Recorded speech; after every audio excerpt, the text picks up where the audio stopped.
Welcome to BB9 news. ముందుగా headlines చూద్దాం.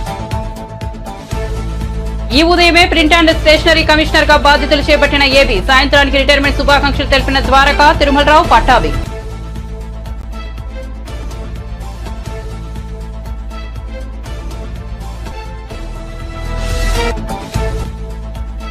కేసీఆర్ ఇంటికి ప్రభుత్వ ప్రతినిధులు వేణుగోపాల్, అరవింద్ సింగ్. ఉద్యమంలో కీలక పాత్ర ఉందని, అందుకే ఆహ్వానించామని వెల్లడి. ఆహ్వానం పట్ల కేసీఆర్ సానుకూలంగా స్పందించారన్న ప్రతినిధులు.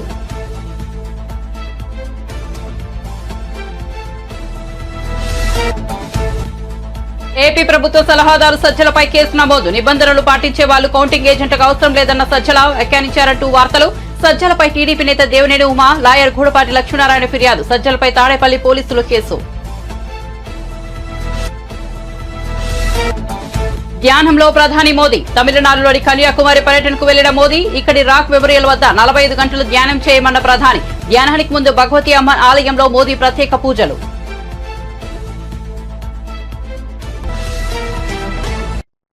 ఇక వార్త వివరాల్లోకి వెళ్తే, సుదీర్ఘ న్యాయ పోరాటం చేసి ఎట్టకేలకు పోస్టింగ్ అందుకున్న ఏపీ సీనియర్ ఐపీఎస్ అధికారి ఏబీ వెంకటేశ్వరరావు ఈ సాయంత్రం ఉద్యోగ విరమణ చేశారు.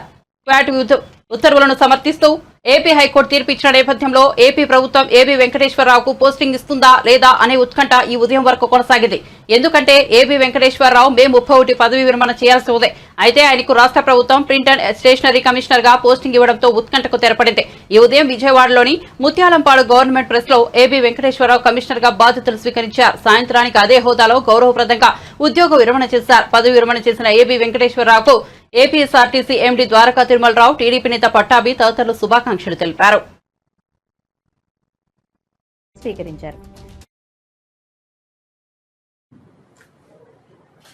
ఎటువంటి కాంట్రవర్షియల్ ఇష్యూస్ మాట్లాడటం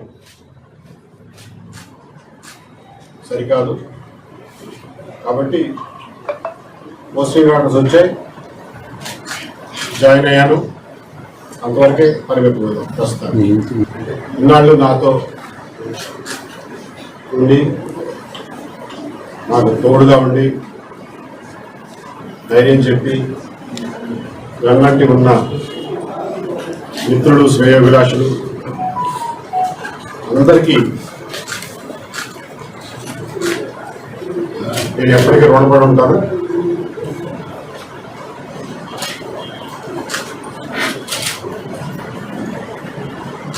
నా ఈ 4 సంవత్సరాల ప్రయాణంలో అన్ని విడుదలకుల్లోనూ నాతో పాటు తోడుగా ఉన్నటువంటి నా కుటుంబ సభ్యులకి, మిత్రులకి, శ్రేయోభిలాషులకి, దేశ విదేశాల్లో ఉన్న శ్రేయోభిలాషులందరికీ నేను ఎల్లప్పుడూ కృతజ్ఞుడిగా ఉంటాను. రిటైర్మెంట్ ప్లాన్ ఎలా ఉండదు ఇదైన తర్వాత చెప్తాను సార్. ఒక యూనిఫామ్డ్ ఆఫీసర్ గా యూనిఫామ్ తోనే రిటైర్ అవ్వాలనేటువంటి కళ నెరవేరింది అనుకోవచ్చా, లేకపోతే ఇన్నాళ్ళు వేస్ట్ అవుతుంది? ఎస్ నెరవేరింది అనుకోవచ్చు. ఇదే ఆఫీస్లో మళ్ళా పోస్టింగ్ వచ్చి ఛార్జ్ తీసుకుంటున్నటువంటి తరుణంలో మీడియా మిత్రులు అందరూ వచ్చినందుకు మీ అందరికీ కృతజ్ఞతలు. అలాగే ఇక్కడికి వచ్చి నాకు అభినందనలు తెలియజేయడానికి వచ్చిన పురజనులు, స్నేహితులు, శ్రేయోభిలాషులు అందరికీ నా కృతజ్ఞత తెలియజేస్తున్నాను. ఈరోజు నా పదవి విరమణ రోజు కూడా అదే రోజున పోస్టింగ్ ఆర్డర్స్ తీసుకుని ఉదయం పదవి స్వీకారం చేసి మధ్యాహ్నం పదవి విరమణ చేసేటటువంటి పరిస్థితి కలిగింది.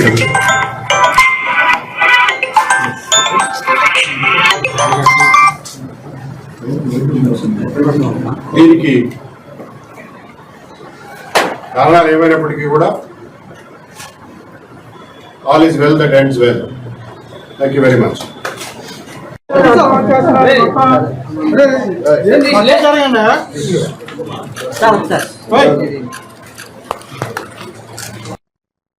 కౌంటింగ్ ఏజెంట్లపై అనుచిత వ్యాఖ్యలు చేసిన అభియోగంపై తాడేపల్లి పోలీసులు ఏపీ ప్రభుత్వ సలహాదారు సజ్జల రామకృష్ణారెడ్డిపై కేసు నమోదు చేశారు.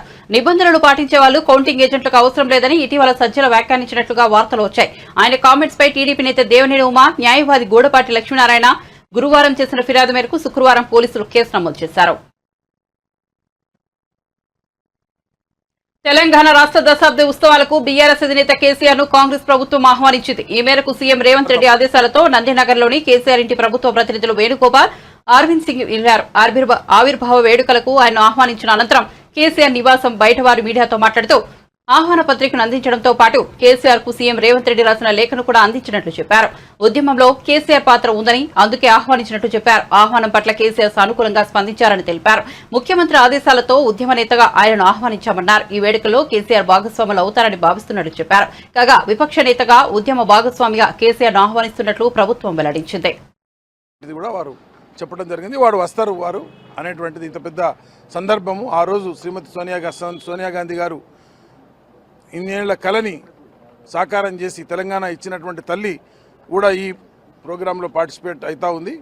దీన్ని రాష్ట్ర ప్రభుత్వం అత్యంత ప్రతిష్టాత్మకంగా తీసుకొని అందరు స్టేక్ హోల్డర్స్ని కూడా ఇన్వాల్వ్ చేసి తెలంగాణ లోపల భాగస్వాములందరినీ కూడా ఇన్వాల్వ్ చేసి ఈ కార్యక్రమం రాష్ట్ర ప్రభుత్వం పెద్ద ఎత్తున చేస్తూ ఉంది. కవులు, కళాకారులు, అన్ని రంగాల వాళ్ళందరినీ కూడా దీంట్లో ఇన్వాల్వ్ చేస్తూ ఉన్నాం కనుక తప్పకుండా అందరూ పెద్ద ఎత్తున దీన్ని పార్టిసిపేట్ చేసే దిశలో వీరి భాగస్వామ్యం కూడా మాజీ ముఖ్యమంత్రి గారి భాగస్వామ్యం కూడా ఉంది కనుక వారిని సగౌరవంగా మేము ఆహ్వానించడం జరిగింది. వారు కూడా సానుకూలంగా స్పందించారు. తమిళనాడులోని కన్యాకుమారిలో ప్రధాని నరేంద్ర మోదీ ధ్యానం కొనసాగుతోంది. స్వామి వివేకానంద ధ్యానం చేసిన వివేకానంద రాక్ మెమోరియల్లో మోదీ మెడిటేషన్ కొనసాగిస్తున్నారు. గురువారం సాయంత్రం సముద్రంలోకి వెళ్లిన ఆయన శనివారం మధ్యాహ్నం వరకు అంటే దాదాపు 45 గంటల పాటు ఇక్కడే రేయింబవళ్లు ధ్యానం చేయనున్నారు. అంతకుముందు తాను పోటీ చేస్తున్న వారణాసి లోక్సభ స్థానంలో ప్రచారం ముగించుకున్న ప్రధాని నరేంద్ర మోదీ తమిళనాడులోని కన్యాకుమారి చేరుకున్నారు. అక్కడ ఆయన ముందుగా భగవతి అమ్మన్ ఆలయంలో ప్రత్యేక పూజలు చేశారు. అమ్మవారికి ప్రదక్షిణ చేసి కొబ్బరికాయ, అరటిపండ్లు సమర్పించారు. ఆలయ పూజారులు ప్రధానికి అమ్మవారి చిత్రపటం అందజేశారు. ఇక ప్రధాని మోదీ పర్యటన సందర్భంగా కన్యాకుమారిలో అధికారులు ప్రత్యేక భద్రతా ఏర్పాట్లు చేశారు. కాగా 2019లో ఎన్నికలు ముగిశాక కేదార్నాథ్ గుహాల్లో ధ్యానం చేసిన ప్రధాని ఈసారి తమిళనాడు కన్యాకుమారిలోని వివేకానంద రాక్ మెమోరియల్ ను ఎంచుకున్నారు.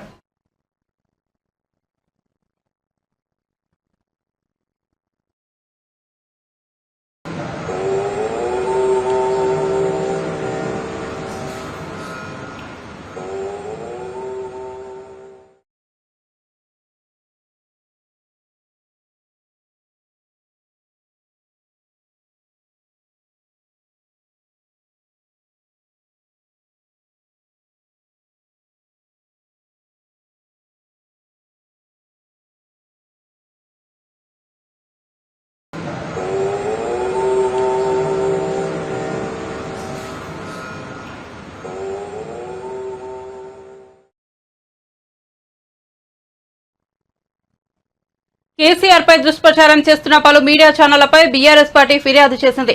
బంజారాహిల్స్ లోని పోలీస్ స్టేషన్ లో పార్టీ తరపున బాల్కసుమార్ ఫిర్యాదు చేశారు. లిక్కర్ స్కామ్ కేసులో కేసీఆర్ ఇమేజ్ దెబ్బతీసేలా ఏబీఎన్, ఆంధ్రజ్యోతితో పాటు పలు మీడియా ఛానళ్లు అసత్య ప్రచారం చేశారని ఫిర్యాదులో పేర్కొన్నారు. అనంతరం హైదరాబాద్ లోని తెలంగాణ భవన్ లో బాల్కసుమార్ మీడియాతో మాట్లాడారు. 2 టర్ములు తెలంగాణ ప్రజల ఆశీర్వాదంతో అద్భుతంగా తెలంగాణ ప్రజల సంక్షేమం, అభివృద్ధి కోసం కష్టపడి నిరంతరం తపన కొద్ది పనిచేసినటువంటి నాయకుడు. ఒక 50 సంవత్సరాల పాటు సుమారు 5 దశాబ్దాలకు పైగా భారత రాజకీయాల్లో, అదేవిధంగా ఉమ్మడి ఆంధ్రప్రదేశ్ రాష్ట్ర రాజకీయాల్లో, తెలంగాణ రాష్ట్ర రాజకీయాల్లో తనదైన పాత్ర పోషించినటువంటి వ్యక్తి. కాబట్టి అటువంటి కేసీఆర్ గారి ఇమేజ్ను, కేసీఆర్ గారి వారి ఔన్నత్యాన్ని, వారి విశిష్టతను తక్కువ చేసే విధంగా ఇష్టం వచ్చినట్టుగా నిరాధారమైనటువంటి వార్తల్ని ప్రసారం చేయొద్దని ఈ సందర్భంగా నేను ఆయా న్యూస్ ఛానల్స్ని కోరుతా ఉన్నా. ఇవాళ ప్రజాస్వామ్యంలో 4th ఎస్టేట్ అంటారు మీడియాను. మరి ప్రతిపక్షంగా ఉన్న బీఆర్ఎస్ పార్టీకి ప్రజల కోసం, ఈ ప్రాంత అభివృద్ధి కోసం, అధికార పక్షంపై వాళ్ళు ఎన్నికల సందర్భంగా ప్రజలకు ఇచ్చినటువంటి మాటల్ని నిలబెట్టుకోవాలనేటటువంటి అంశంపై మేము చేస్తున్నటువంటి పోరాటానికి, కార్యక్రమాలకు మద్దతుగా నిలబడి ప్రజల గొంతుకగా ఉండి ప్రజాస్వామ్యాన్ని రాష్ట్రంలో పరిరక్షించాల్సినటువంటి బాధ్యత ఈ మీడియా తీసుకోవాలి. అబద్ధాలను ప్రసారం చేయడం, అవాస్తవాలను ప్రసారం చేయడం, కేసీఆర్ గారి మీద కోపం కొద్ది కొంతమంది ఏదో చేస్తే దాన్ని ప్రచారం చేయడం, ఈ రకమైనటువంటివి ఇది మంచిది కాదు. ఈ పద్ధతి మానుకోవాలని చెప్పి కూడా నేను హితవలుకుతా ఉన్నా. డెఫినెట్గా బీఆర్ఎస్ పార్టీ నిర్ణయం తీసుకున్నది. రాబోయే రోజుల్లో కూడా మేము రాజ్యాంగానికి లోబడి చట్టబద్ధంగా లీగల్ ఫైట్ ఖచ్చితంగా అవి న్యూస్ ఛానల్స్ అయినా అవి పేపర్లైనా సోషల్ మీడియాకి సంబంధించినటువంటి అంశాలైనా డెఫినెట్గా కేసీఆర్ గారి ఇమేజ్ కానీ బీఆర్ఎస్ పార్టీ నాయకుల ఇమేజ్ దెబ్బతీసే విధంగా ఎవరు కూడా తప్పుడు వార్తలు తప్పుడు స్టోరీలు ఏవి కూడా ప్రసారం చేసినా తప్పుడు కథనాలు ఏవి కూడా ఇచ్చినా ఖచ్చితంగా మేము ఫైట్ చేయాలని చెప్పి నిర్ణయించుకున్నాం. ఈ విషయాలు ఎవరిని విస్మరించము, వదిలిపెట్టబోము. ఖచ్చితంగా చట్టపరంగా మాకున్నటువంటి రాజ్యాంగపరమైనటువంటి హక్కుల్ని న్యాయపరంగా మేము వినియోగించుకుంటాం. సో నేను మళ్ళొకసారి కూడా కోరుతా ఉన్నా, సో ఇటువంటి మానుకోవాలని చెప్పి సదరు మీడియా సంస్థల్ని కోరుతా ఉన్నా. మేము పోలీస్ శాఖ వారిని కూడా ఇందాక కోరినాం. మేము అక్కడ బంజారాహిల్స్ పోలీస్ స్టేషన్లో కంప్లైంట్ ఇచ్చినప్పుడు ఖచ్చితంగా ఇటువంటి కంట్రోల్ చేయాలి. మేము ఇచ్చినటువంటి పిటిషన్ను స్వీకరించి వివిధ సెక్షన్లలో మేము మెన్షన్ చేసినాం. ఏ రకంగా వాళ్ళు తప్పుడు వార్తలు ప్రసారం చేసిర్రు, ఏ రకంగా ఉద్దేశపూర్వకంగా కేసీఆర్ గారి ఇమేజ్ని దెబ్బతీయాలని చెప్పి కుట్రపూరితంగా ఈ రకంగా చేసిర్రో సెక్షన్స్ కూడా మేము మెన్షన్ చేసి మరి ఇచ్చినాం. సో వాటి ప్రకారం చర్యలు తీసుకోవాలని చెప్పి కూడా మేము కోరడం జరిగింది. సో భవిష్యత్తులో ఇటువంటి జరగకుండా పోలీస్ యంత్రాంగం కూడా తమ వంతు పాత్ర పోషించాలని చెప్పి కోరడం జరిగింది. సో అంతిమంగా డెఫినెట్గా బీఆర్ఎస్ పార్టీ ఒక ప్రధాన ప్రతిపక్షంగా ఈ రాష్ట్రంలో ప్రభుత్వం ప్రజలకు ఇచ్చినటువంటి హామీలను నిలబెట్టుకోవడానికి ప్రభుత్వంపై పోరాటం చేస్తూనే తెలంగాణను తెచ్చిన తెలంగాణను 10 ఏళ్ళు బ్రహ్మాండంగా అభివృద్ధి దిశగా దేశానికే తలమానికంగా తీర్చిదిద్దినటువంటి పార్టీగా తెలంగాణ అస్తిత్వం కోసం, తెలంగాణ సంస్కృతి పరిరక్షణ కోసం, తెలంగాణ ప్రాంత ప్రయోజనాలు, తెలంగాణ ప్రజల హక్కుల కోసం నిరంతరం కేసీఆర్ గారి నాయకత్వంలో ఈ పార్టీ ఎవరెన్ని కుట్రలు చేసినా, ఎవరెన్ని తప్పుడు కథనాలు సృష్టించినా, ఎవరెన్ని వ్యక్తిత్వాలను దెబ్బతీసే మా నాయకుల వ్యక్తిత్వాలను దెబ్బతీసే ప్రయత్నాలు చేసినా మా పోరాటాన్ని ఖచ్చితంగా కొనసాగిస్తాం. నేను మీడియాను కూడా కోరుతా ఉన్నా, ప్రజాస్వామ్యంలో మీరు 4th ఎస్టేట్, డెఫినెట్గా మీరు కూడా సహకరించండి. అందరం కూడా కలిసి రాష్ట్ర ప్రజలకు ప్రయోజనం కలిగే విధంగా, రాష్ట్రం మంచిగా ముందుకు సాగే విధంగా ప్రతిపక్షంగా, అదేవిధంగా మీడియా ప్రజాస్వామ్యంలో 4th ఎస్టేట్గా కలిసి పనిచేద్దామని చెప్పి కూడా నేను కోరుతా ఉన్నాను. Thank you. వినిపిస్తుంది ఆడియో? ఓకేనా? మొన్న ఢిల్లీ కేసీఆర్ ను కాపాడేందుకు బీజేపీ ప్రయత్నిస్తోందని, అందులో భాగంగానే సీబీఐ విచారణ కోరుతోందని ఎమ్మెల్సీ జీవన్ రెడ్డి విమర్శించారు. గాంధీభవన్లో ఆయన మీడియాతో మాట్లాడారు. ఫోన్ ట్యాపింగ్ దోషులను శిక్షించాలని కోరుతూ బీఆర్ఎస్ మిత్రపక్షమైన బీజేపీ ధర్నా చేయడం విడ్డూరంగా ఉందన్నారు. పార్లమెంట్ ఎన్నికల్లో బీఆర్ఎస్ బీజేపీకి ఎలా కొమ్ము కాసిందో చూశామని చెప్పారు. అంతవరకు పల్లెత్తు ఆ అంశంపై మాట్లాడనటువంటి భారతీయ జనతా పార్టీ నాయకులు ఇలా రాష్ట్ర పోలీసు అధికార యంత్రాంగం సమర్థవంతంగా వీళ్ళందులో ప్రధాన పాత్రధారుడైనటువంటి రాధాకిషన్ రావుతోని కన్ఫెషన్ స్టేట్మెంట్ రికార్డు చేయించడం జరిగింది. మరి ఎవరెవరి టెలిఫోన్ ట్యాపింగ్ చేయడం జరిగింది, ఏ పరిస్థితుల్లో చేయడం జరిగింది, ఎవరి సూచనకు అనుగుణంగా చేయడం జరిగింది, అవన్నీ కూడా కన్ఫెషన్ స్టేట్మెంట్స్ అన్ని కూడా రికార్డు చేయించడం జరిగింది. వాళ్ళ ఇన్వెస్టిగేషన్ ఈజ్ ఇన్ ప్రోగ్రెస్. దాన్ని ఏదైతుందో ఏ విధంగా నిలువరింప చేయాలనే తలంపుతో ఏదైతుందో నిన్నటి పార్లమెంట్ ఎన్నికల్లో మనకు తెలియంది కాదు, బీఆర్ఎస్ పార్టీ ఏ విధంగా బీజేపీకి కొమ్ము కాసిందో, ఏ విధంగా బీఆర్ఎస్ పార్టీ బీజేపీకి కొమ్ము కాసిందో, దానికి ప్రతిగా బీజేపీ ప్రత్యుపకారం ఏదైతున్నదో బీఆర్ఎస్ అధ్యక్షుడు కేసీఆర్ గారిని ఈ నేరంకి వెళ్ళి బెయిల్అవుట్ చేయాలి, ఏ విధంగా కాపాడాలనేటువంటి ఒక తాపత్రయంతో ఈ అంశాన్ని పక్కదారి పట్టింపు చేయాలనేటువంటి ఒక ఆలోచనతో ఈ నిరసన దీక్షలు చేస్తుంటే యావత్ రాష్ట్ర ప్రజానికే గమనిస్తుందని చెప్పి అంటున్నాను. రాష్ట్రంలో ప్రభుత్వం ఏర్పడి దాదాపు 5 మాసాలు గడుస్తుంది, 5-6 మాసాలు గడుస్తుంది. వీళ్ళ కాళేశ్వరం ప్రాజెక్టు సంబంధించి వీళ్ళ కేంద్ర ప్రభుత్వ ఏజెన్సీస్ తోని దాన్ని విచారణ చేపించడమే కాకుండా జ్యుడిషియల్ ఎంక్వైరీ ఆర్డర్ చేయడం జరిగింది. వీళ్ళ సంబంధిత వ్యవహారంపై చర్యలు తీసుకోపోబోయే ముందు వాస్తవానికి అనుగుణంగా ఏదైతుందో చర్యలు ఉండాలన్నట్టుగా భావన తలంపుతోని న్యాయ విచారణ ఆదేశించడం జరిగింది. న్యాయ విచారణ నిష్పక్షపాతంగా ఉంటుంది, బాధ్యులపై చర్యలు తీసుకోవడానికి ఏదైతుందో మనకు ఆస్కారం ఉంటుందనే భావనతోని జ్యుడిషియల్ ఎంక్వైరీ ఇప్పిస్తే కాళేశ్వరం ప్రాజెక్టు చర్యలు ఇంకా నాకు అర్థమే కాదా అని చెప్పంటున్నాను నేను.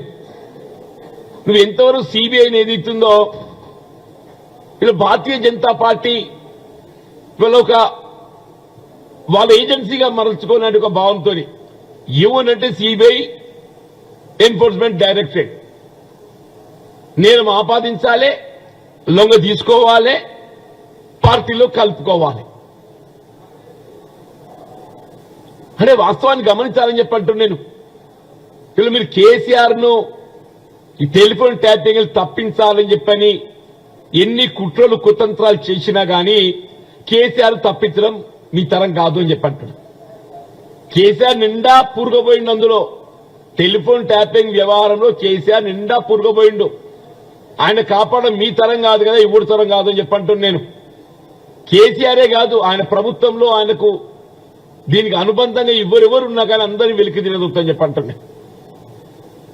దయచేసి ఏదైతున్నదో మీరు బిఎల్ సంతోష్ 2 సంవత్సరాలు గడిచిందయా, 2 సంవత్సరాలకి వెళ్ళి ఏదైతుందో నువ్వు ఎప్పుడైతే కేసీఆర్ గారు బిఎల్ సంతోష్ కుట్రపూరితంగా నేరంలో ఇరికించాలని ప్రయత్నం చేసినని చెప్పని మీరు భావిస్తున్నారో మరి ఎందుకు దాన్ని నిలువరింపజేయలేకపోయారు, ఎందుకు వాస్తవాలు వెలికి తీయలేకపోయారు అంటే మీ సమర్థత ఎంత కనబడుతుంది కదా.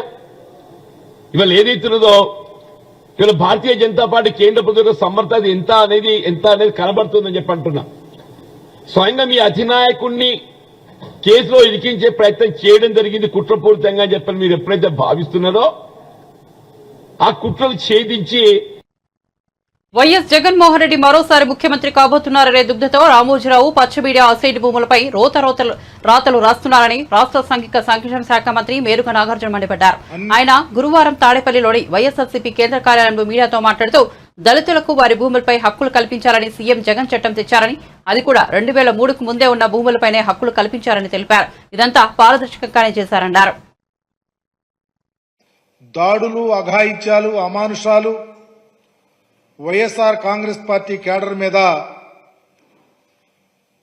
ఇష్టారాజ్యంగా దాడులు చేయించి వ్యవస్థలను చేతిలో పెట్టుకొని ఎన్నికలు జరిగిన నేపథ్యంలో కొత్త ఆలోచనకు వచ్చేశారు.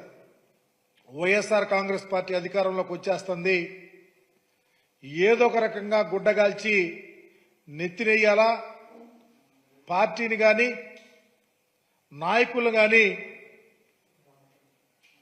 ఏదో రకంగా వారి మీద బురద జల్లాలని ఒక ఆలోచన తప్ప తెలుగుదేశం పార్టీకి కానీ తెలుగుదేశం పార్టీకి సపోర్ట్ చేస్తున్నటువంటి మీడియా సంస్థలు కానీ ఎక్కడా వెనుకాటల్లా. ఇదిగో లక్షల ఎకరాల అసైన్మెంట్ భూములు కొట్టేసేందుకు కుట్ర అంట. నేను అడుగుతా ఉన్నా, సిగ్గట్టా లేదు ఈ పత్రిక యజమానికి అడుగుతా ఉన్నా. దేశంలో పర్టికులర్గా కంబైన్డ్ రాష్ట్రంలో ఆంధ్రప్రదేశ్ రామోజీ ఫిల్మ్ సిటీకి సంబంధించి నీ ఫిల్మ్ సిటీలో దళితుల భూములున్నాయి, నువ్వు అప్పళంగా కొట్టేశావు. ఏ రోజన్నా నువ్వు ఈ పత్రికలో ఎందుకు రాయలేకపోయావని అడుగుతా ఉన్నా. జగన్మోహన్ రెడ్డి గారు అసైన్మెంట్ చట్టాన్ని తీసుకుంది ఆషామాషిగా తీసుకోలా. 2003కి ముందు 20 సంవత్సరాలకు ముందు ఏ దళితుడైతే భూమిని పండించుకుంటా ఉన్నాడో, వారి పేరు మీద ఉందో దానికి ఒక ప్రత్యేకమైన చట్టం తెచ్చి ఒకవేళ ఎవరైనా మధ్యలో దానిని రాయించుకున్నా 20 సంవత్సరాలు అయిపోయిన తర్వాత అదే దళితుడకు దానిని అసైన్ చేసి వాళ్ళకు హక్కు కల్పించాడు. మీరు రాసిన వెర్రి రాతలకు ఎవరో వాళ్ళు చేయించుకున్నారు, వీళ్ళు చేయించుకున్నారు లేకపోతే అని చెప్పి రాస్తే అవి కాదు. 20 years కంప్లీట్ అవ్వాలా. మరలా ఏ దళితుడికైతే అసైన్ చేసిందో ఆ దళితుల పేరు మీద వస్తే వాళ్ళు అమ్ముకోవచ్చు, ఎవరైనా కొనుక్కోవచ్చు. ఏదో నాగార్జున ఇంకొకళ్ళో రాయించుకున్నారు చెప్తా ఉన్నారే, అవన్నీ అభూత కల్పనలు. మేము చెప్తా ఉన్నాం, ఎవరు రాయించుకున్నా చట్టానికి లోబడి రిజిస్ట్రేషన్ అవ్వాల్సిందే. మీకులాగా రాజధాని ప్రాంతంలో చంద్రబాబు నువ్వు నీ అంటుకో 4,000 కోట్ల రూపాయలు ఖరీదు చేసే దగ్గర 1,100 ఎకరాలు తెలంగాణ రాష్ట్ర చిహ్నంలో అమరవీరుల స్తూపం ఉంటే కేటీఆర్ కు అభ్యంతరం ఏమిటని T Congress working president Mahesh Kumar Goud ప్రశ్నించారు. ఆయన గాంధీ భవన్ లో మీడియాతో మాట్లాడుతూ బీఆర్ఎస్ ను కేసీఆర్ కేటీఆర్ ను నమ్మే స్థితిలో ప్రజలు లేరని అన్నారు. ప్రజల ఆకాంక్షల మేరకే ప్రభుత్వ పాలన ఉంటుందని మహేష్ కుమార్ గౌడ్ పేర్కొన్నారు. స్పోక్స్ పర్సన్ అందరు కలిసి వాళ్ళ ఘనత కేసీఆర్ కుటుంబ సభ్యులది. 10 ఏళ్లుగా నీళ్ల పేరిట భూముల పేరిట విచ్చలవిడిగా దోపిడీకి పాల్పడినందున వారిని ప్రజలు తిరస్కరించి ప్రజాస్వామ్య పద్ధతిలో ఇవాళ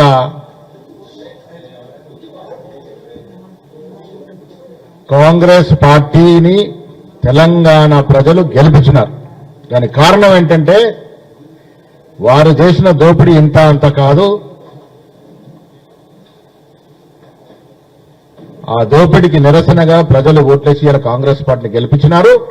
కాంగ్రెస్ పార్టీ ఇవాళ 4 నెలలుగా రేవంత్ రెడ్డి గారు ముఖ్యమంత్రి ఆధ్వర్యంలో చేస్తున్నటువంటి ప్రతి కార్యక్రమం, వేస్తున్న ప్రతి అడుగు ప్రజల ఆకాంక్షలకి, ప్రజల ఆశలకి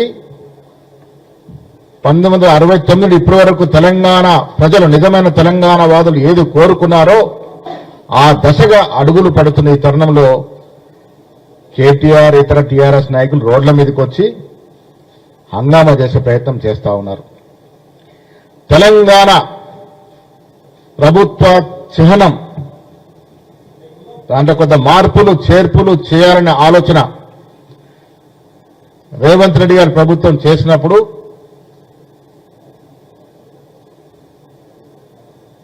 తెలంగాణ ఎంబ్లంలో చిహ్నంలో అసలు తెలంగాణ రావటానికి కారకులైనటువంటి ఉద్యమకారులు, ఆనాడు ప్రాణాలు అర్పించినటువంటి విద్యార్థులు, నిరుద్యోగులు, వారి జ్ఞాపకార్థం ఉంచుకున్నటువంటి అమరవీరుల స్తూపాన్ని తెలంగాణ చిహ్నంలో తీసుకొస్తామంటే మీకున్న నొప్పేంటని అడుగుతా ఉన్నాను. కేసీఆర్ కేటీఆర్ కి అమరవీరుల స్తూపం యొక్క ఆకారాన్ని తెలంగాణ ప్రభుత్వం రూపొందించే చిహ్నంలో పెడతానంటే మీకున్న కడుపు నొప్పి ఏమిటని అడుగుతా ఉన్నాను. అమరవీరుల స్తూపం యొక్క ఆకారాన్ని ఎందుకు పెట్టకూడదని అడుగుతా ఉన్నాను. ఎందుకు ఇంత నానా యాగి చేస్తా ఉన్నారు మీరు? వారి వల్లే కదా తెలంగాణ వచ్చింది. ఆ అమరుల త్యాగాల వల్ల తెలంగాణ వచ్చింది.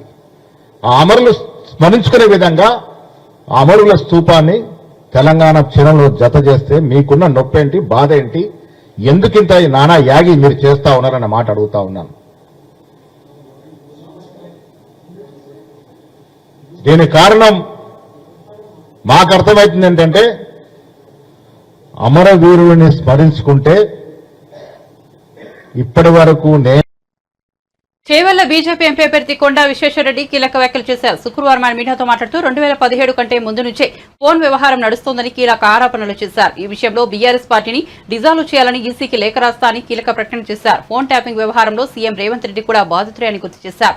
నిందితులను శిక్షించకపోతే బీఆర్ఎస్ కాంగ్రెస్ కు మధ్య ఒప్పందం ఉందని ప్రజలకు తెలిసిపోతుందని అన్నారు. నిందితులు ఎవరో తెలిసాక కూడా మౌనం మంచిది కాదని హితవు పలికారు.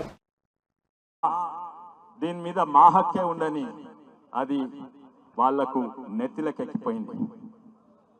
కానీ ఈరోజు మనం ఫోన్ ట్యాపింగ్ గురించి వింటున్నాము.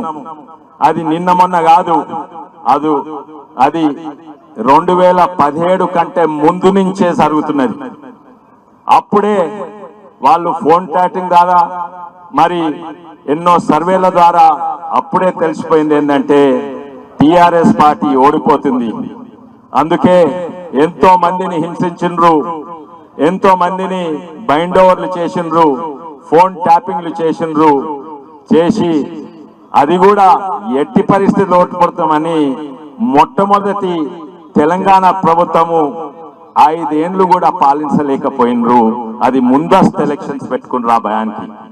అప్పటి నుంచి ఇప్పటి వరకు ఫోన్ ట్యాపింగ్ల ద్వారానే లేకుంటే పోలీసును ఒక యంత్రంగా లేకుంటే ఒక ఆయుధంగా అస్త్రం తీరుగా వాడుకొనే గెలిచిన పార్టీ అది టిఆర్ఎస్ పార్టీ, ఇప్పుడు బిఆర్ఎస్ పార్టీ. ఆ పార్టీని నేను ఎలక్షన్ కమిషన్ కు తప్పక రాస్తాను. ఆ పార్టీని డిజాల్వ్ చేయాలి. అది పొలిటికల్ పార్టీగా ఉండొద్దు, అది డిజాల్వ్ చేయాలి. ఇటువంటి పార్టీలు ఓ కుటుంబ పాలన దేశానికి, రాష్ట్రానికి, సమాజానికి నష్టము. ఎన్నో ఉదాహరణలు ఉన్నాయి. మన ముఖ్యమంత్రి గారినే హింసించిండ్రు, ముఖ్యమంత్రి గారిని ఫోన్ ట్యాప్ చేసిండ్రు. ఇప్పుడున్న ముఖ్యమంత్రి గారిని ఆయన సొంత బిడ్డే ఎంగేజ్మెంట్ కు పోనీయలేదు. ఆయన ఎలక్షన్స్ అప్పుడు కొడంగల్లా ఆయన ఫోన్లు ట్యాప్ చేసి ఆయన ఇంటిని రేట్ చేసిండ్రు. నేను అనుకుంటున్నా ఏంటంటే వారు చర్యలు తీసుకుంటారు.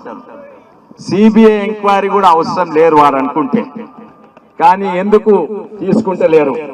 ఇంకా కొంచెం సమయం పడితే సమయం పడని గాని మా మీద ఆరోపణ పెట్టిండ్రు, మీరు కవితని చేయలేదు, అందుకే మీరు పొత్తున్నది టిఆర్ఎస్ బిఆర్ఎస్ ఇంకా బీజేపీ మధ్యలో.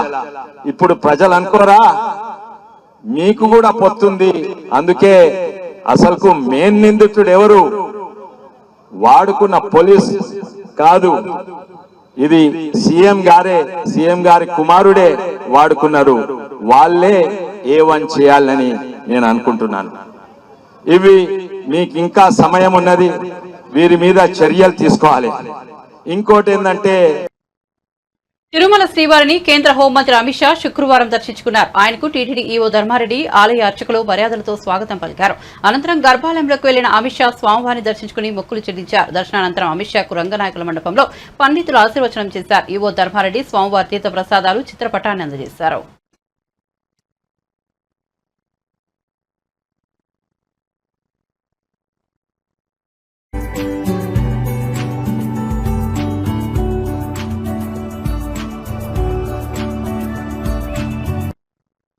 రెండు రోజుల ముందే కేరళ తీరాన్ని తాకిన నైరుతి రుతుపవనాలు ముందుకు కదిలేందుకు అనుకూల పరిస్థితులు ఉన్నాయని భారత వాతావరణ సంస్థ వెల్లడించింది. ఏపీలో ప్రస్తుతం అత్యధిక వేడిమి నెలకొందని, రుతుపవనాల ఆగమనానికి ముందు ఉష్ణోగ్రతలో పెరుగుదల సహజమేనని ఐఎండీ వివరించింది. మరో 2-3 రోజుల పాటు ఏపీలో అత్యధిక ఉష్ణోగ్రతలు కొనసాగుతాయని పేర్కొంది. జూన్ 5లోపు రాష్ట్రంలోకి రుతుపవనాలు ప్రవేశిస్తాయని వెల్లడించింది. ప్రస్తుతం నైరుతి రుతుపవనాలు కేరళ, ఈశాన్య రాష్ట్రాల్లో విస్తరించాయని ఐఎండీ తాజా బులెటిన్లో తెలిపింది. బులెటిన్ ముగించే ముందు హెడ్లైన్స్ మరోసారి చూద్దాం. ఈ ఉదయమే ప్రింట్ అండ్ స్టేషనరీ కమిషనర్ గా బాధ్యతలు చేపట్టిన ఏబీ, సాయంత్రానికి రిటైర్మెంట్ శుభాకాంక్షలు తెలిపిన ద్వారకా, తిరుమలరావు, పట్టాభి.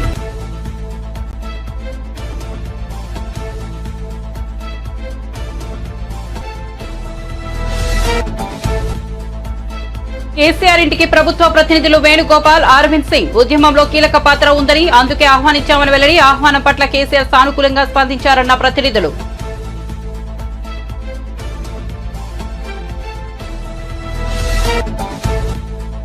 ఏపీ ప్రభుత్వ సలహాదారు సజ్జలపై కేసు నమోదు. నిబంధనలు పాటించే వాళ్లు కౌంటింగ్ ఏజెంట్గా అవసరం లేదన్న సజ్జల వ్యాఖ్యానించారంటూ వార్తలు.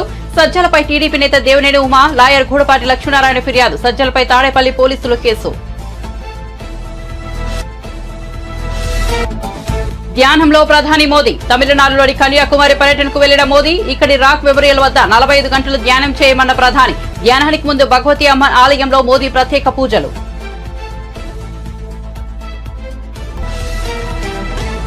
మరిన్ని అప్డేట్స్ కోసం చూస్తూనే ఉండండి BB9 న్యూస్.